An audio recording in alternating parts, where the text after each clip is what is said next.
Hello friends, നമ്മളിന്ന് discuss ചെയ്യുന്നത് 2025 സെപ്റ്റംബറിൽ കഴിഞ്ഞ ഒരു ക്വസ്റ്റ്യൻ പേപ്പറാണ്. ഫസ്റ്റ് ക്വസ്റ്റ്യൻ നോക്കാം. ഗാന്ധിജിയുടെ നേതൃത്വത്തിൽ ഇന്ത്യൻ നാഷണൽ കോൺഗ്രസ് നടത്തിയ ആദ്യത്തെ ബഹുജന സമരം ഏതാണ്? ആൻസർ ഓപ്ഷൻ ഡി, നിസ്സഹകരണ സമരം. ഗാന്ധിജിയുടെ നേതൃത്വത്തിൽ INC നടത്തിയ ആദ്യത്തെ ബഹുജന സമരമാണിത്, നിസ്സഹകരണ സമരം. 1920 നിസ്സഹകരണ പ്രസ്ഥാനം ആരംഭിച്ചത്. നിസ്സഹകരണ പ്രസ്ഥാനം ആരംഭിച്ച വർഷം എന്നാണ് 1920. പ്രധാനമായും 2 രീതിയിലാണ് നിസ്സഹകരണ സമരം നടന്നത്. ഒന്ന് ബഹിഷ്കരണ പ്രവർത്തനങ്ങളും മറ്റൊന്ന് ക്രിയാത്മക പ്രവർത്തനങ്ങളുമാണ്. 2 രീതിയിലാണ് നിസ്സഹകരണ സമരം നടന്നത്. ഒന്ന് ബഹിഷ്കരണ പ്രവർത്തനങ്ങൾ, മറ്റൊന്ന് ക്രിയാത്മക പ്രവർത്തനങ്ങൾ. ബഹിഷ്കരണ പ്രവർത്തനങ്ങൾ എന്തൊക്കെയാണ്? ബ്രിട്ടീഷ് ഭരണകൂടം നൽകിയ പദവികൾ തിരിച്ചു നൽകുക, സർക്കാർ ഉദ്യോഗങ്ങൾ രാജിവെക്കുക, അഭിഭാഷകർ കോടതികൾ ബഹിഷ്കരിക്കുക, വിദ്യാർത്ഥികൾ ബ്രിട്ടീഷ് വിദ്യാലയങ്ങൾ ബഹിഷ്കരിക്കുക, വിദേശ വസ്തുക്കൾ ബഹിഷ്കരിക്കുക, നിയമ നിർമ്മാണ സഭകൾ ബഹിഷ്കരിക്കുക. ഇത് 10ാം ക്ലാസ്സിലെ പുതിയ SCERTയിലെ ചാപ്റ്ററാണ്, ഇമ്പോർട്ടൻ്റ് ആണ്. നിസ്സഹകരണ സമരവുമായി ബന്ധപ്പെട്ട ബഹിഷ്കരണ പ്രവർത്തനങ്ങൾ എന്തൊക്കെയായിരുന്നു?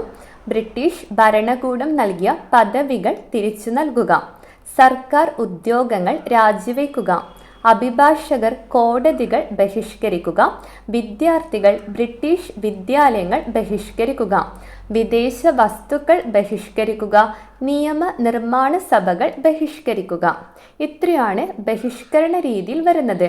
മറ്റൊന്ന് ക്രിയാത്മക പ്രവർത്തനങ്ങളാണ്. അതിൽ വരുന്നത് എന്തൊക്കെയാണ്? സാമുദായിക സൗഹാർദ്ദം ശക്തിപ്പെടുത്തുക, സ്വദേശി വസ്തുക്കൾ ഉപയോഗിക്കുക, ഖാദി പ്രചരിപ്പിക്കുക, ദേശീയ വിദ്യാലയങ്ങൾ സ്ഥാപിക്കുക. നിസ്സഹകരണ സമരവുമായി ബന്ധപ്പെട്ട് നടന്ന ക്രിയാത്മക പ്രവർത്തനങ്ങൾ എന്തൊക്കെയാണ്? സാമുദായിക സൗഹാർദ്ദം ശക്തിപ്പെടുത്തുക, സ്വദേശി വസ്തുക്കൾ ഉപയോഗിക്കുക, ഖാദി പ്രചരിപ്പിക്കുക, ദേശീയ വിദ്യാലയങ്ങൾ സ്ഥാപിക്കുക. നിസ്സഹകരണ കാലഘട്ടത്തിൽ രൂപീകൃതമായ ദേശീയ വിദ്യാലയങ്ങളാണ് കാശി വിദ്യാപീഠം, ഗുജറാത്ത് വിദ്യാപീഠം, ബീഹാർ വിദ്യാപീഠം, ജാമിയ മിലിയ ഇസ്ലാമിയ എന്നിവ. ഏതൊക്കെയാണ് നിസ്സഹകരണ കാലഘട്ടത്തിൽ രൂപീകൃതമായ ദേശീയ വിദ്യാലയങ്ങളാണ്? കാശി വിദ്യാപീഠം, ഗുജറാത്ത് വിദ്യാപീഠം, ബീഹാർ വിദ്യാപീഠം, ജാമിയ മിലിയ ഇസ്ലാമിയ എന്നിവ. നിസ്സഹകരണ പ്രസ്ഥാനത്തിന് പിന്തുണ പ്രഖ്യാപിച്ച INC സമ്മേളനം ഏതാണ്? 1920 കൽക്കട്ട സ്പെഷ്യൽ സമ്മേളനമാണ്. നിസ്സഹകരണ പ്രസ്ഥാനത്തിന് പിന്തുണ പ്രഖ്യാപിച്ച INC സമ്മേളനം 1920 കൽക്കട്ട സ്പെഷ്യൽ സമ്മേളനമാണ്. നിസ്സഹകരണ പ്രസ്ഥാനത്തിന് അംഗീകാരം നൽകിയ INC സമ്മേളനം 1920 നാഗ്പൂർ സമ്മേളനമാണ്. നിസ്സഹകരണ പ്രസ്ഥാനത്തിന് അംഗീകാരം നൽകിയ സമ്മേളനം ഏതാണ്? 1920 നാഗ്പൂർ സമ്മേളനമാണ്. ഭരണാധികാരി അധികാര ദുർവിനിയോഗം ചെയ്താൽ അവനെ അനുസരിക്കാതിരിക്കാൻ പുരാതന കാലം മുതലേ പ്രജകൾക്ക് അവകാശമുണ്ട്. ഇത് നിസ്സഹകരണ പ്രസ്ഥാനവുമായി ബന്ധപ്പെട്ട് ഗാന്ധിജി പറഞ്ഞ വാക്കുകളാണ്. ഇമ്പോർട്ടൻ്റ് ആണ്. ഭരണാധികാരി അധികാര ദുർവിനിയോഗം ചെയ്താൽ അവനെ അനുസരിക്കാതിരിക്കാൻ പുരാതന കാലം മുതലേ പ്രജകൾക്ക് അവകാശമുണ്ട്. ഇത് നിസ്സഹകരണ പ്രസ്ഥാനവുമായി ബന്ധപ്പെട്ട് ഗാന്ധിജി പറഞ്ഞ വാക്കുകളാണ്. 1922 ഗാന്ധിജി നിസ്സഹകരണ പ്രസ്ഥാനം പിൻവലിച്ചത്. നിസ്സഹകരണ പ്രസ്ഥാനം പിൻവലിച്ച വർഷം എന്നാണ്? 1922. നിസ്സഹകരണ പ്രസ്ഥാനം പിൻവലിക്കാൻ കാരണമായ സംഭവം ചൗരി ചൗര സംഭവമാണ്. 1922 ഉത്തർപ്രദേശിൽ നടന്ന ചൗരി ചൗര സംഭവത്തെ തുടർന്നാണ് നിസ്സഹകരണ പ്രസ്ഥാനം പിൻവലിച്ചത്. 1922 നടന്ന ചൗരി ചൗര സംഭവത്തെ തുടർന്നാണ് നിസ്സഹകരണ പ്രസ്ഥാനം പിൻവലിച്ചത്. നിസ്സഹകരണ പ്രസ്ഥാനം പിൻവലിക്കാനുള്ള തീരുമാനത്തെ ദേശീയ ദുരന്തം എന്ന് വിശേഷിപ്പിച്ചത് ആരാണ്? സുഭാഷ് ചന്ദ്രബോസ് ആണ്. നിസ്സഹകരണ പ്രസ്ഥാനം പിൻവലിക്കാനുള്ള തീരുമാനത്തെ ദേശീയ ദുരന്തം എന്ന് വിശേഷിപ്പിച്ചത് സുഭാഷ് ചന്ദ്രബോസ് ആണ്. ചൗരി ചൗര സംഭവത്തെ തുടർന്ന് നിസ്സഹകരണ പ്രസ്ഥാനത്തെ ഹിമാലയൻ ബ്ലണ്ടർ എന്ന് വിശേഷിപ്പിച്ചത് ഗാന്ധിജിയാണ്. ചൗരി ചൗര സംഭവത്തെ തുടർന്ന് നിസ്സഹകരണ പ്രസ്ഥാനത്തെ ഹിമാലയൻ ബ്ലണ്ടർ എന്ന് വിശേഷിപ്പിച്ചത് ഗാന്ധിജിയാണ്. ഇതെല്ലാം ഇമ്പോർട്ടൻ്റ് ആണ്. 1920 നിസ്സഹകരണ പ്രസ്ഥാനം ആരംഭിച്ചത്. പിൻവലിച്ചത് 1922 നിസ്സഹകരണ പ്രസ്ഥാനം പിൻവലിക്കാനുണ്ടായ സംഭവം ഏതാണ്? ചൗരി ചൗര സംഭവമാണ്. അടുത്ത ക്വസ്റ്റ്യൻ, താഴെ പറയുന്നവയിൽ റൗലറ്റ് നിയമവുമായി ബന്ധപ്പെടാത്ത പ്രസ്താവന കണ്ടെത്തുക. ആൻസർ ഓപ്ഷൻ സി, കോടതി വിധിക്കെതിരെ അപ്പീൽ സ്വീകരിക്കാം. റൗലറ്റ് നിയമവുമായി ബന്ധം ഇല്ലാത്ത പ്രസ്താവനയാണ് കോടതി വിധിക്കെതിരെ അപ്പീൽ സ്വീകരിക്കാം എന്നത്. ശരിയായ പ്രസ്താവന എന്താണ്? കോടതി വിധിക്കെതിരെ അപ്പീൽ നിഷേധിക്കാം എന്നതാണ്. കോടതി വിധിക്കെതിരെ അപ്പീൽ നിഷേധിക്കാം എന്നതാണ് ശരിയായ സ്റ്റേറ്റ്മെൻറ്റ്. 1919 പൗരാവകാശങ്ങൾക്ക് നിയന്ത്രണം ഏർപ്പെടുത്തിക്കൊണ്ട് ബ്രിട്ടീഷ് പാർലമെൻറ്റ് റൗലറ്റ് നിയമം പാസ്സാക്കുന്നത്. 1919 പൗരാവകാശങ്ങൾക്ക് നിയന്ത്രണം ഏർപ്പെടുത്തിക്കൊണ്ട് ബ്രിട്ടീഷ് പാർലമെൻറ്റ് പാസ്സാക്കിയ നിയമമാണിത്, റൗലറ്റ് നിയമം. ഇമ്പോർട്ടൻ്റ് ആണ്. വർഷം 1919 റൗലറ്റ് നിയമം പാസ്സാക്കിയത്. റൗലറ്റ് നിയമത്തെ കരി നിയമം എന്ന് വിശേഷിപ്പിച്ചത് ആരാണ്? ഗാന്ധിജിയാണ്. റൗലറ്റ് നിയമത്തെ കരി നിയമം എന്ന് വിശേഷിപ്പിച്ചത് ഗാന്ധിജിയാണ്. റൗലറ്റ് നിയമത്തിനെതിരായി രാജ്യമെമ്പാടും ദേശീയ ഹർത്താൽ ആചരിക്കാൻ ഗാന്ധിജി ആഹ്വാനം ചെയ്തത് 1919 ഏപ്രിൽ 6 റൗലറ്റ് നിയമത്തിന് എതിരായിട്ട് രാജ്യമെമ്പാടും ദേശീയ ഹർത്താൽ ആചരിക്കാൻ ഗാന്ധിജി ആഹ്വാനം ചെയ്തത് എന്നാണ്? 1919 ഏപ്രിൽ 6 ഈ ഒരു ഹർത്താലിൻ്റെ പ്രചരണത്തിനായിട്ടാണ് സത്യാഗ്രഹ സഭ രൂപീകരിക്കുന്നത്. ഈ ഒരു ഹർത്താലിൻ്റെ പ്രചരണത്തിനായിട്ടാണ് സത്യാഗ്രഹ സഭ രൂപീകരിക്കുന്നത്. വലിയൊരു ജനപങ്കാളിത്തമാണ് ഹർത്താലിന് ഉണ്ടായത്. ഏറ്റവും വിസ്മയാവഹമായ കാഴ്ച എന്നാണ് ദേശീയ ഹർത്താലിനെ ഗാന്ധിജി വിശേഷിപ്പിച്ചത്. ഏറ്റവും വിസ്മയാവഹമായ കാഴ്ച എന്നാണ് ദേശീയ ഹർത്താലിനെ ഗാന്ധിജി വിശേഷിപ്പിച്ചത്. ഇത് SCRT ഫാക്റ്റാണ്. 1919 ഏപ്രിൽ 6 ഗാന്ധിജി ദേശീയ ഹർത്താലിന് ആഹ്വാനം ചെയ്തത്. ഈ ഒരു ഹർത്താലുമായി ബന്ധപ്പെട്ടിട്ടാണ് സത്യാഗ്രഹ സഭ രൂപീകരിക്കുന്നത്. വലിയൊരു ജനപങ്കാളിത്തമാണ് ഹർത്താലിൽ ഉണ്ടായിരുന്നത്. ഈ ഒരു ദേശീയ ഹർത്താലിനെ ഏറ്റവും വിസ്മയാവഹമായ കാഴ്ച എന്നാണ് ഗാന്ധിജി വിശേഷിപ്പിച്ചത്. റൗലറ്റ് നിയമം ബ്രിട്ടീഷ് സർക്കാരിന് നൽകിയ അധികാരങ്ങൾ എന്തൊക്കെയാണ്? ഇതാണ് നമ്മളോട് ചോദിച്ച ക്വസ്റ്റ്യൻസ്. ഓരോന്നായിട്ട് നോക്കാം. ഏതൊരു ഇന്ത്യക്കാരനെയും വാറന്റ് ഇല്ലാതെ അറസ്റ്റ് ചെയ്യാം. ഏതൊരു ഇന്ത്യക്കാരനെയും വാറന്റ് ഇല്ലാതെ അറസ്റ്റ് ചെയ്യാം. വിചാരണ കൂടാതെ തടവിലിടാം. വിചാരണ കൂടാതെ തടവിലിടാം. പ്രത്യേക കോടതികളിൽ രഹസ്യ വിചാരണ നടത്താം. കോടതി വിധിക്കെതിരെ അപ്പീൽ നിഷേധിക്കാം. ഇമ്പോർട്ടൻ്റ് ആണ്. റൗലറ്റ് നിയമം ബ്രിട്ടീഷ് സർക്കാരിന് നൽകിയ അധികാരങ്ങളാണ്. ഏതൊരു ഇന്ത്യക്കാരനെയും വാറന്റ് ഇല്ലാതെ അറസ്റ്റ് ചെയ്യാം. വിചാരണ കൂടാതെ അനിശ്ചിതകാലം തടവിലിടാം. പ്രത്യേക കോടതികളിൽ രഹസ്യ വിചാരണ നടത്താം. കോടതി വിധിക്കെതിരെ അപ്പീൽ നിഷേധിക്കാം. റൗലറ്റ് നിയമവുമായി ബന്ധപ്പെട്ട് നടന്ന ദാരുണ സംഭവമാണേത്? ജാലിയൻ വാലാബാഗ് കൂട്ടക്കൊല. റൗലറ്റ് വിരുദ്ധ സമരവുമായി ബന്ധപ്പെട്ട് നടന്ന ദാരുണ സംഭവമാണേത്? ജാലിയൻ വാലാബാഗ് കൂട്ടക്കൊല. 1919 ഏപ്രിൽ 13 ജാലിയൻ വാലാബാഗ് കൂട്ടക്കൊല നടന്നത്. 1919 ഏപ്രിൽ 13 ജാലിയൻ വാലാബാഗ് കൂട്ടക്കൊല നടന്നത്. അടുത്ത ക്വസ്റ്റ്യൻ, പൂന സന്ധി ആരുമായി ബന്ധപ്പെട്ടിരിക്കുന്നു? Answer option D, doctor BR Ambedkar. Poona സന്ധിയിൽ ഒപ്പുവെച്ചത് ഡോക്ടർ BR അംബേദ്കറും ഗാന്ധിജിയുടെ പ്രതിനിധിയായി മദൻ മോഹൻ മാളവിയുമാണ്. ആരൊക്കെയാണ് പൂന സന്ധിയിൽ ഒപ്പുവെച്ചത്? ഡോക്ടർ BR അംബേദ്കറും Madan Mohan മാളവിയുമാണ്.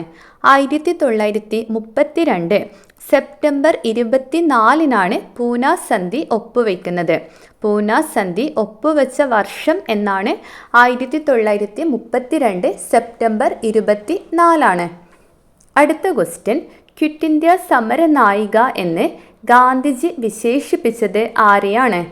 Answer option B Aruna Asaf Ali. Quit India സമര നായിക അരുണ ആസഫ് അലിയാണ്.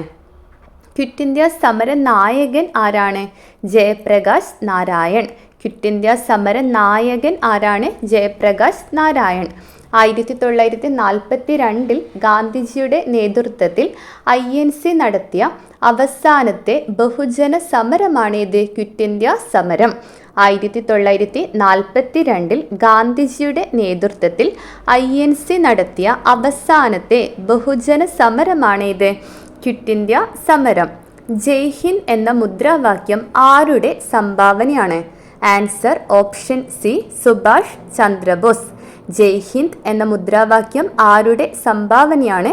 സുഭാഷ് ചന്ദ്രബോസിൻ്റെതാണ്. അടുത്ത ക്വസ്റ്റ്യൻ, താഴെ തന്നിരിക്കുന്ന സൂചനകൾ വായിച്ച് അവ ഏത് ആക്ടുമായി ബന്ധപ്പെട്ടിരിക്കുന്നു എന്ന് കണ്ടെത്തുക. Answer option C government of India act. ഈയൊരു പ്രസ്താവനകൾ 1935 ഗവൺമെൻറ് ഓഫ് ഇന്ത്യ ആക്ടുമായി ബന്ധപ്പെട്ടതാണ്. ഏതൊക്കെയാണെന്ന് നോക്കാം. കേന്ദ്രത്തിനും അന്നത്തെ പ്രവിശ്യകൾക്കുമായി അധികാരം വിഭജിച്ചു. 1935 ഗവൺമെൻറ് ഓഫ് ഇന്ത്യ ആക്ടിൽ കേന്ദ്രത്തിനും അന്നത്തെ പ്രവിശ്യകൾക്കുമായിട്ട് അധികാരം വിഭജിച്ചു. നമുക്കറിയാം, ബ്രിട്ടീഷ് ഇന്ത്യയിൽ വിവിധ പ്രവിശ്യകളാണ് ഉണ്ടായിരുന്നത്. കേന്ദ്രത്തിനും അന്നത്തെ പ്രവിശ്യകൾക്കുമായിട്ട് അധികാരം വിഭജിച്ചു. 321 വിഭാഗങ്ങളും 10 പട്ടികകളുമാണ് ഉണ്ടായിരുന്നത്. 1935 ഗവൺമെൻറ് ഓഫ് ഇന്ത്യ ആക്ടിൽ 10 പട്ടികകളാണ് ഉണ്ടായിരുന്നത്. 321 വിഭാഗങ്ങളും 3, 2, 1 10 പട്ടികകളും 321 വിഭാഗങ്ങളുമാണ് ഉണ്ടായിരുന്നത്. ദുർബല വിഭാഗങ്ങൾ, സ്ത്രീകൾ, തൊഴിലാളികൾ എന്നിവർക്ക് പ്രത്യേക മണ്ഡലങ്ങൾ. ആർക്കൊക്കെയാണ്? ദുർബല വിഭാഗങ്ങൾ, സ്ത്രീകൾ, തൊഴിലാളികൾ എന്നിവർക്ക് പ്രത്യേക മണ്ഡലങ്ങൾ. 1935 ഗവൺമെൻറ് ഓഫ് ഇന്ത്യ ആക്ടുമായി ബന്ധപ്പെട്ട കാര്യങ്ങളാണ് പറയുന്നത്. കേന്ദ്രത്തിനും അന്നത്തെ പ്രവിശ്യകൾക്കുമായിട്ട് അധികാരം വിഭജിച്ചു. 321 വിഭാഗങ്ങളും 10 പട്ടികകളുമാണ് ഉണ്ടായിരുന്നത്. ദുർബല വിഭാഗങ്ങൾ, സ്ത്രീകൾ, തൊഴിലാളികൾ എന്നിവർക്ക് പ്രത്യേക മണ്ഡലങ്ങൾ. നമുക്കറിയാം, നമ്മുടെ ഭരണഘടന നിലവിൽ വന്നത് 1950 ജനുവരി 26-നാണ്. ഇന്ത്യൻ ഭരണഘടന നിലവിൽ വന്നത് 1950 ജനുവരി 26-നാണ്. സ്വാതന്ത്ര്യം കിട്ടിയത് മുതൽ 1950 ജനുവരി 26 വരെ നമ്മുടെ രാജ്യം പിന്തുടർന്ന നിയമസംഹിത ഏതാണ്? അത് 1935 ഗവൺമെൻറ് ഓഫ് ഇന്ത്യ ആക്ട് ആണ്. സ്വാതന്ത്ര്യം കിട്ടിയത് മുതൽ ഭരണഘടന നിലവിൽ വരുന്നത് വരെ ഇന്ത്യ പിന്തുടർന്ന നിയമസംഹിത 1935 ഗവൺമെൻറ് ഓഫ് ഇന്ത്യ ആക്ട് ആണ്.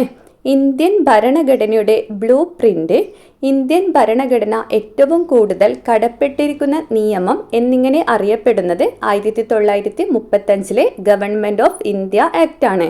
ഇന്ത്യൻ ഭരണഘടനയുടെ ബ്ലൂ പ്രിന്റ്, ഇന്ത്യൻ ഭരണഘടന ഏറ്റവും കൂടുതൽ കടപ്പെട്ടിരിക്കുന്ന നിയമം എന്നിങ്ങനെ അറിയപ്പെടുന്നത് 1935 ഗവൺമെൻറ് ഓഫ് ഇന്ത്യ ആക്ട് ആണ്. അടുത്ത ക്വസ്റ്റ്യൻ, താഴെ തന്നിരിക്കുന്നവയിൽ ഇന്ത്യൻ ഭരണഘടനാ നിർമ്മാണ സഭയുടെ സവിശേഷതകളിൽ പെടാത്തത് ഏത്? Answer option C drafting committee chairman Jawaharlal Nehru എന്നത് തെറ്റായ സ്റ്റേറ്റ്മെൻ്റ് ആണ്. ഓരോന്നായിട്ട് നോക്കാം. നിർമ്മാണ കാലയളവ് 2 വർഷം 11 മാസം 17 ദിവസം. ഭരണഘടന തയ്യാറാക്കാനെടുത്ത കാലയളവ് എത്രയാണ്? 2 വർഷവും 11 മാസവും 17 ദിവസവുമാണ്. 2 വർഷവും 11 മാസവും 17 ദിവസവുമാണ് ഭരണഘടന തയ്യാറാക്കാനെടുത്ത കാലയളവ്. അടുത്ത സ്റ്റേറ്റ്മെന്റ്, ആദ്യ സമ്മേളനം 1946 ഡിസംബർ 9. ഭരണഘടനാ നിർമ്മാണ സഭ ആദ്യമായിട്ട് സമ്മേളിച്ചത് എന്നാണ്? 1946 ഡിസംബർ 9. ഭരണഘടനാ നിർമ്മാണ സഭ രൂപീകൃതമായത് 1946 ഡിസംബർ 6. 1946 ഡിസംബർ 6 ഭരണഘടനാ നിർമ്മാണ സഭ രൂപീകൃതമായത്. പ്രഥമ സമ്മേളനം നടന്നത് 1946 ഡിസംബർ 9. ഈ ഒരു സമ്മേളനത്തിൽ താൽക്കാലിക അധ്യക്ഷനായിട്ട് തിരഞ്ഞെടുത്തത് ആരെയാണ്? ഡോക്ടർ സച്ചിദാനന്ദ സിൻഹയാണ്. 1946 ഡിസംബർ 9 നടന്ന പ്രഥമ സമ്മേളനത്തിൽ ഭരണഘടനാ നിർമ്മാണ സഭയുടെ താൽക്കാലിക അധ്യക്ഷനായിട്ട് തിരഞ്ഞെടുത്തത് ഡോക്ടർ സച്ചിദാനന്ദ സിൻഹയാണ്. പിന്നീട് ഭരണഘടനാ നിർമ്മാണ സഭ 1946 ഡിസംബർ 11 വീണ്ടും സമ്മേളിച്ചു. ആ സമ്മേളനത്തിൽ ഡോക്ടർ രാജേന്ദ്ര പ്രസാദിനെ ഭരണഘടനാ നിർമ്മാണ സഭയുടെ സ്ഥിരം അധ്യക്ഷനായിട്ട് തിരഞ്ഞെടുത്തു. ഭരണഘടനാ നിർമ്മാണ സഭയുടെ തിരഞ്ഞെടുക്കപ്പെട്ട അധ്യക്ഷൻ അല്ലെങ്കിൽ സ്ഥിരം അധ്യക്ഷൻ ആരാണെന്ന് ചോദിച്ചാൽ ഡോക്ടർ രാജേന്ദ്ര പ്രസാദാണ്. 1946 ഡിസംബർ 11 നടന്ന സമ്മേളനത്തിലാണ് ഡോക്ടർ രാജേന്ദ്ര പ്രസാദിനെ ഭരണഘടനാ നിർമ്മാണ സഭയുടെ സ്ഥിരം അധ്യക്ഷനായിട്ട് തിരഞ്ഞെടുത്തത്. അടുത്തത് drafting committee chairman doctor BR Ambedkar ആണ്. ഡ്രാഫ്റ്റിംഗ് കമ്മിറ്റിയുടെ ചെയർമാൻ ഡോക്ടർ BR അംബേദ്കർ ആണ്. 1947 ഓഗസ്റ്റ് 29 ഭരണഘടനയുടെ ഡ്രാഫ്റ്റ് അഥവാ കരട് തയ്യാറാക്കുന്നതിനായി ഡ്രാഫ്റ്റിംഗ് കമ്മിറ്റി രൂപീകരിച്ചത്. 1947 ഓഗസ്റ്റ് 29 ഡ്രാഫ്റ്റിംഗ് കമ്മിറ്റി രൂപീകരിച്ചത്. ചെയർമാൻ ഉൾപ്പെടെ 7 അംഗങ്ങളാണ് ഡ്രാഫ്റ്റിംഗ് കമ്മിറ്റിയിൽ ഉണ്ടായിരുന്നത്. ചെയർമാൻ ഉൾപ്പെടെ എത്ര അംഗങ്ങളാണ് ഡ്രാഫ്റ്റിംഗ് കമ്മിറ്റിയിൽ ഉണ്ടായിരുന്നത്? 7 പേരാണ്. ഈ പറഞ്ഞത് എല്ലാം അത്രയേറെ ഇമ്പോർട്ടൻ്റ് ആണ്. നന്നായിട്ട് പഠിക്കാൻ ശ്രമിക്കുക. അടുത്ത ക്വസ്റ്റ്യൻ, ചെറു ഭരണഘടന എന്നറിയപ്പെടുന്ന ഭരണഘടന ഭേദഗതി ഏതാണ്? ആൻസർ ഓപ്ഷൻ ഡി 42ാം ഭേദഗതി.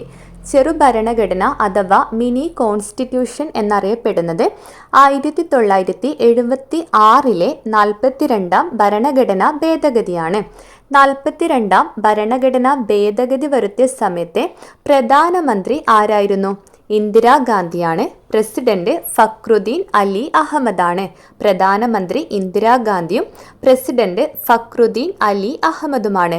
നമ്മുടെ ഭരണഘടനയുടെ ആമുഖം ഇതുവരെ ഒരു തവണയാണ് ഭേദഗതി ചെയ്തത്.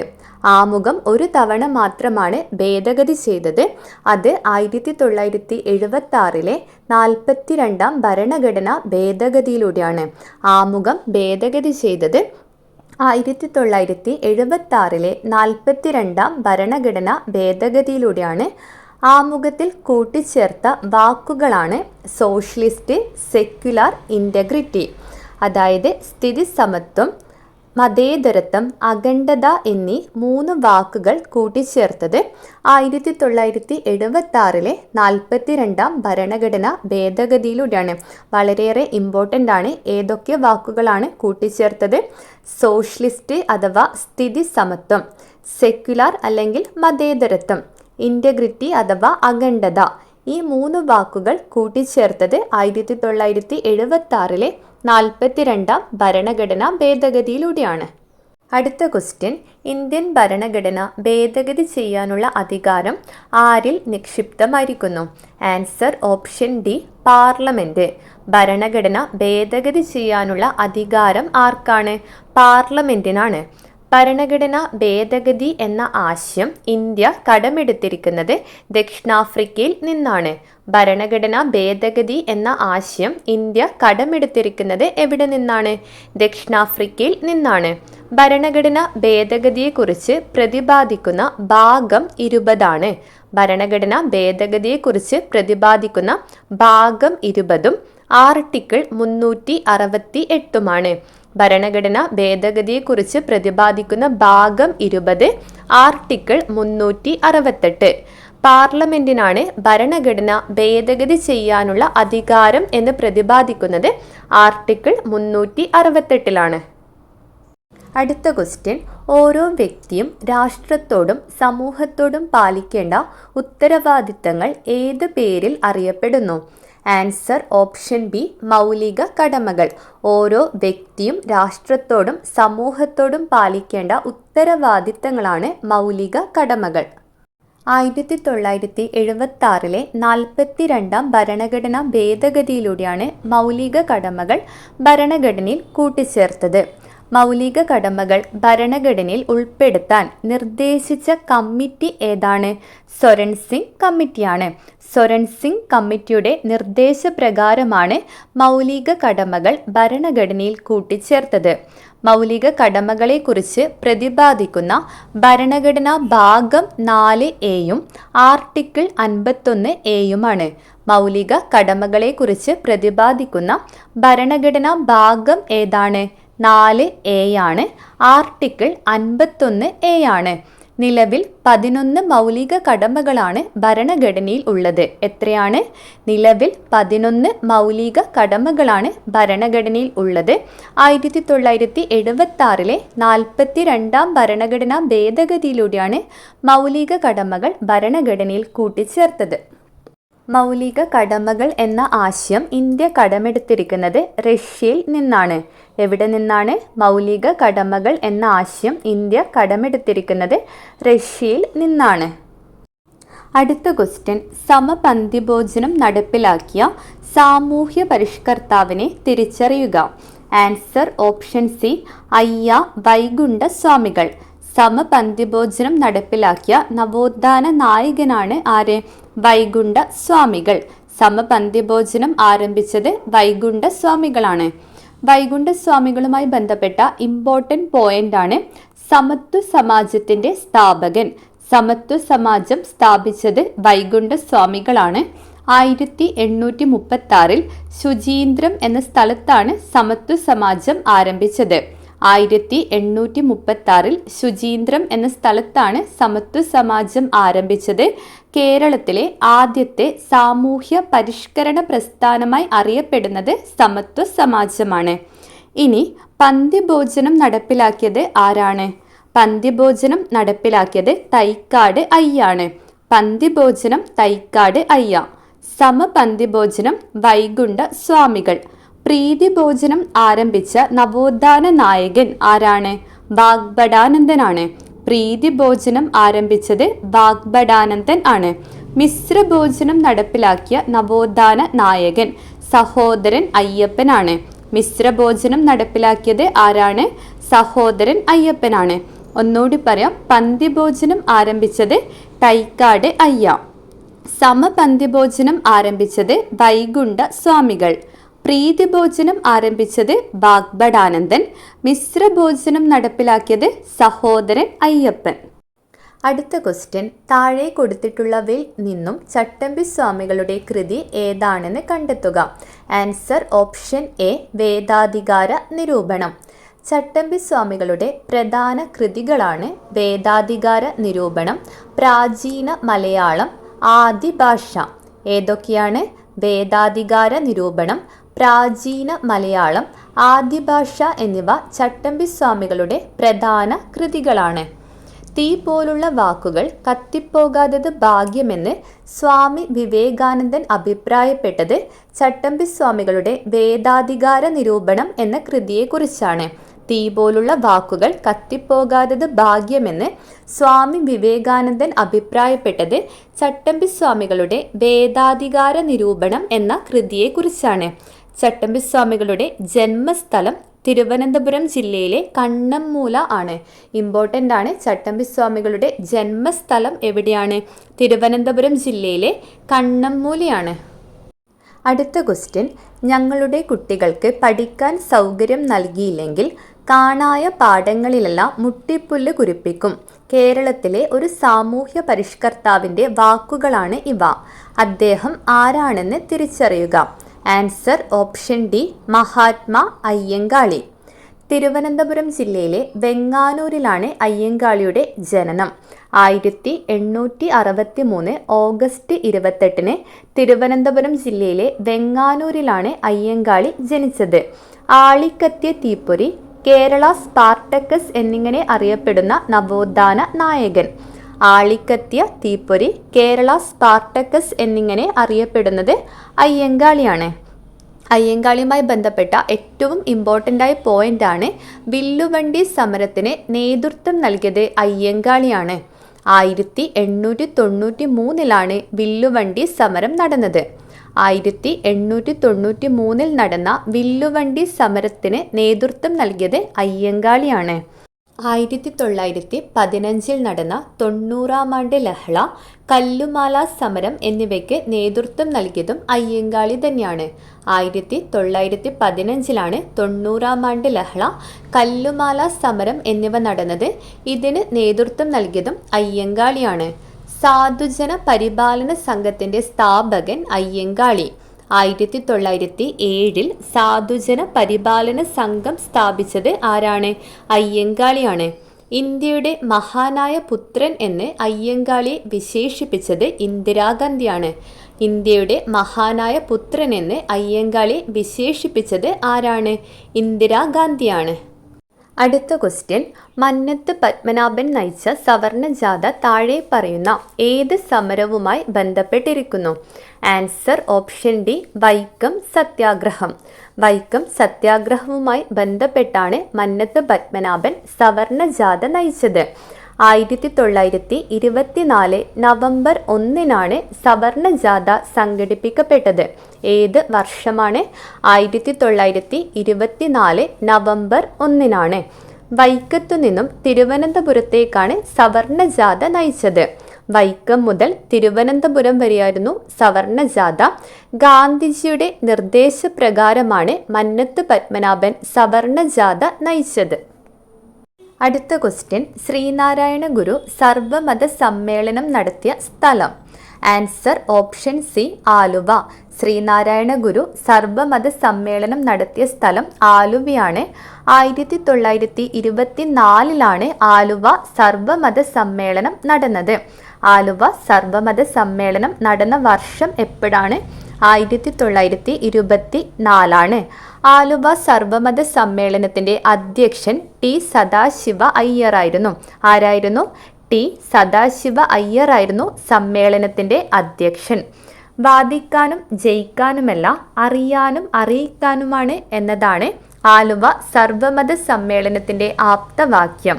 വാദിക്കാനും ജയിക്കാനുമല്ല, അറിയാനും അറിയിക്കാനുമാണ് എന്നതാണ് ആലുവ സർവമത സമ്മേളനത്തിന്റെ ആപ്തവാക്യം. അടുത്ത ക്വസ്റ്റ്യൻ, എന്താണ് ബന്ധു ക്ലിനിക് പദ്ധതി? ആൻസർ ഓപ്ഷൻ ബി, അതിഥി തൊഴിലാളികൾക്ക് വേണ്ടി തുടങ്ങിയ പദ്ധതി. ബന്ധു ക്ലിനിക് പദ്ധതി അതിഥി തൊഴിലാളികൾക്ക് വേണ്ടി തുടങ്ങിയ പദ്ധതിയാണ്. അടുത്ത ക്വസ്റ്റ്യൻ, സത്യം, സമത്വം, സ്വാതന്ത്ര്യം. ഇത് ഒരു മലയാള പത്രത്തിന്റെ ആപ്തവാക്യമാണ്. പത്രം ഏതാണെന്ന് കണ്ടെത്തുക. Answer option D, Mathrubhumi. സത്യം, സമത്വം, സ്വാതന്ത്ര്യം എന്നത് മാതൃഭൂമി പത്രത്തിന്റെ ആപ്തവാക്യമാണ്. അടുത്ത ക്വസ്റ്റ്യൻ, ഇന്ത്യ റിപ്പബ്ലിക് ആയത് എപ്പോൾ?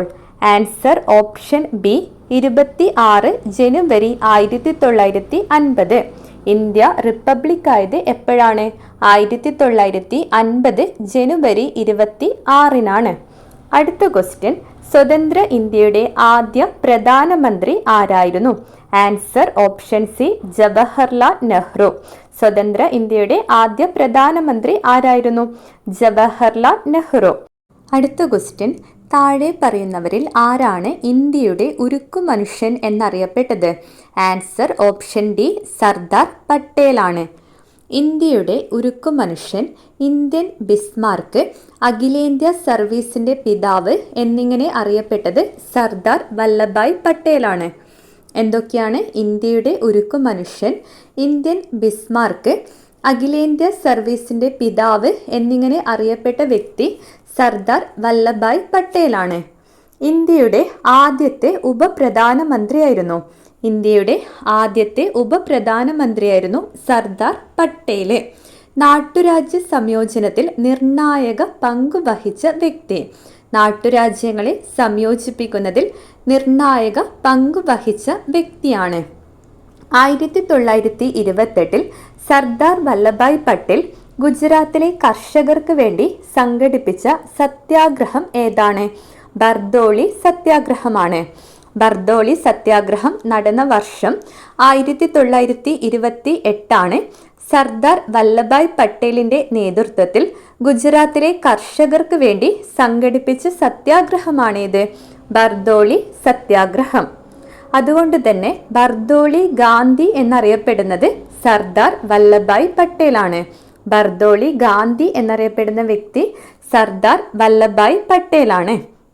സർദാർ വല്ലഭായ് പട്ടേലിന്റെ ജന്മദിനമായ ഒക്ടോബർ 31 രാഷ്ട്രീയ ഏകതാ ദിവസമായിട്ടാണ് ആചരിക്കുന്നത്. സർദാർ പട്ടേലിന്റെ ജന്മദിനമായ ഒക്ടോബർ 31 രാഷ്ട്രീയ ഏകതാ ദിവസമായിട്ടാണ് ആചരിക്കുന്നത്. അടുത്ത ക്വസ്റ്റ്യൻ, ഇന്ത്യൻ ഭരണഘടനയുടെ രൂപരേഖ തയ്യാറാക്കിയ കമ്മിറ്റിയുടെ ചെയർമാൻ ആര്? Answer option C, BR Ambedkar. നമ്മളിതിപ്പം പറഞ്ഞതാണ്. ഭരണഘടനയുടെ ഡ്രാഫ്റ്റ് തയ്യാറാക്കിയ കമ്മിറ്റിയുടെ ചെയർമാൻ ഡോക്ടർ BR അംബേദ്കർ ആണ്. ഡ്രാഫ്റ്റിംഗ് കമ്മിറ്റി രൂപീകൃതമായത് 1947 ഓഗസ്റ്റ് 29 ചെയർമാൻ ഉൾപ്പെടെ എത്ര അംഗങ്ങളായിരുന്നു ഡ്രാഫ്റ്റിംഗ് കമ്മിറ്റിയിൽ ഉണ്ടായിരുന്നത്? 7 പേരാണ്. അടുത്ത ക്വസ്റ്റ്യൻ, വിദ്യാഭ്യാസത്തെ സംസ്കാരവുമായി ബന്ധിപ്പിക്കുക എന്ന ലക്ഷ്യത്തോടെ കേന്ദ്ര സാംസ്കാരിക വകുപ്പ് രൂപീകരിച്ച centre for cultural resource and training എന്ന സ്ഥാപനത്തിന്റെ ആസ്ഥാനം എവിടെയാണ്? ആൻസർ ഓപ്ഷൻ എ, ന്യൂഡൽഹി ആണ്. വിദ്യാഭ്യാസത്തെ സംസ്കാരവുമായി ബന്ധിപ്പിക്കുക എന്ന ലക്ഷ്യത്തോടെ കേന്ദ്ര സാംസ്കാരിക വകുപ്പ് രൂപീകരിച്ച centre for cultural resource and training എന്ന സ്ഥാപനത്തിന്റെ ആസ്ഥാനം ന്യൂഡൽഹിയാണ്.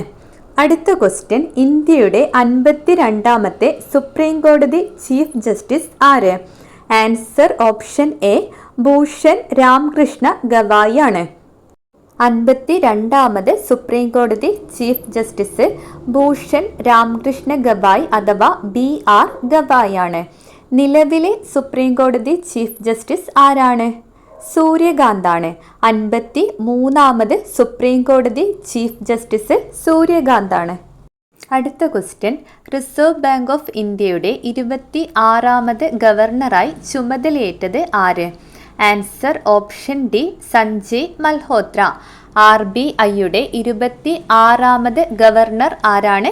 സഞ്ജയ് മൽഹോത്രയാണ്. നിലവിലെ RBI ഗവർണർ സഞ്ജയ് മൽഹോത്രയാണ്. RBIയുടെ ആദ്യ ഗവർണർ ആരാണ്? ഓസ്ബോൺ സ്മിത്ത് ആണ്. RBIയുടെ ആദ്യ ഗവർണർ ഓസ്ബോൺ സ്മിത്ത് ആണ്. ഇന്ത്യക്കാരനായ ആദ്യ RBI ഗവർണർ CD ദേശ്മുഖാണ്. ഇന്ത്യക്കാരനായ ആദ്യ RBI ഗവർണർ ആരാണ്? CD ദേശ്മുഖാണ്. 1935 ഏപ്രിൽ 1 RBI പ്രവർത്തനം ആരംഭിച്ചത്. 1935 ഏപ്രിൽ 1 RBI പ്രവർത്തനം ആരംഭിച്ചത്. RBIയുടെ രൂപീകരണത്തിന് കാരണമായ കമ്മീഷൻ ഹിൽട്ടൺ യങ് കമ്മീഷനാണ്. അടുത്ത ക്വസ്റ്റ്യൻ, താഴെ തന്നിരിക്കുന്നവയിൽ പ്രാഥമിക മേഖലയിൽ ഉൾപ്പെടാത്തത് ഏത്? ആൻസർ ഓപ്ഷൻ ഡി, ഗതാഗതം. ഗതാഗതം ഉൾപ്പെടുന്നത് തൃതീയ മേഖലയിലാണ്. ഇതിൽ കൃഷി, മത്സ്യബന്ധനം, കന്നുകാലി വളർത്തൽ എന്നിവ പ്രാഥമിക മേഖലയിലാണ് ഉൾപ്പെടുന്നത്. പ്രകൃതി വിഭവങ്ങൾ നേരിട്ട് ഉപയോഗപ്പെടുത്തി നടത്തുന്ന പ്രവർത്തനങ്ങളാണ് പ്രാഥമിക മേഖലയിലെ. കാർഷിക മേഖല എന്നറിയപ്പെടുന്നത് പ്രാഥമിക മേഖലയാണ്. കൃഷിയും അനുബന്ധ പ്രവർത്തനങ്ങളും, വനപരിപാലനം, മത്സ്യബന്ധനം, ഖനനം എന്നിവയെല്ലാം ഉൾപ്പെടുന്നത് പ്രാഥമിക മേഖലയിലാണ്. ഏതൊക്കെയാണ്? കൃഷിയും അനുബന്ധ പ്രവർത്തനങ്ങളും, വനപരിപാലനം, മത്സ്യബന്ധനം, കന്നുകാലി വളർത്തൽ ഇവയെല്ലാം ഉൾപ്പെടുന്നത് പ്രാഥമിക മേഖലയിലാണ്. ദ്വിതീയ മേഖല എന്ന് പറയുന്നത് വ്യവസായ മേഖലയാണ്. നിർമ്മാണ പ്രവർത്തനങ്ങൾ ഉൾപ്പെടുന്നത് ദ്വിതീയ മേഖലയിലാണ്. വ്യവസായം, വൈദ്യുതി ഉൽപാദനം, കെട്ടിട നിർമ്മാണം, അതുപോലുള്ള നിർമ്മാണ പ്രവർത്തനങ്ങൾ ഉൾപ്പെടുന്നതാണ് ദ്വിതീയ മേഖല. വ്യവസായ മേഖല എന്ന് പറയുന്നത് ദ്വിതീയ മേഖലയാണ്. സേവന മേഖല എന്നറിയപ്പെടുന്നത് തൃതീയ മേഖലയാണ്. വ്യാപാരം, ഗതാഗതം, ഹോട്ടൽ, വാർത്താവിനിമയം, ബാങ്കിംഗ്, ഇൻഷുറൻസ്, ബിസിനസ് ഇവയൊക്കെ ഉൾപ്പെടുന്നത് തൃതീയ മേഖലയിലാണ്. ഏതൊക്കെയാണ്? വ്യാപാരം, ഗതാഗതം, ഹോട്ടൽ, ബാങ്കിംഗ്, ഇൻഷുറൻസ്, ബിസിനസ് ഇവയൊക്കെ ഉൾപ്പെടുന്നത് തൃതീയ മേഖലയിലാണ്. ഇത്രയാണ് നമ്മൾ ഇന്നത്തെ ക്ലാസ്സിൽ ഡിസ്കസ് ചെയ്യുന്നത്. ബാക്കി ക്വസ്റ്റ്യൻസ് അടുത്ത ക്ലാസ്സിൽ നോക്കാം. താങ്ക്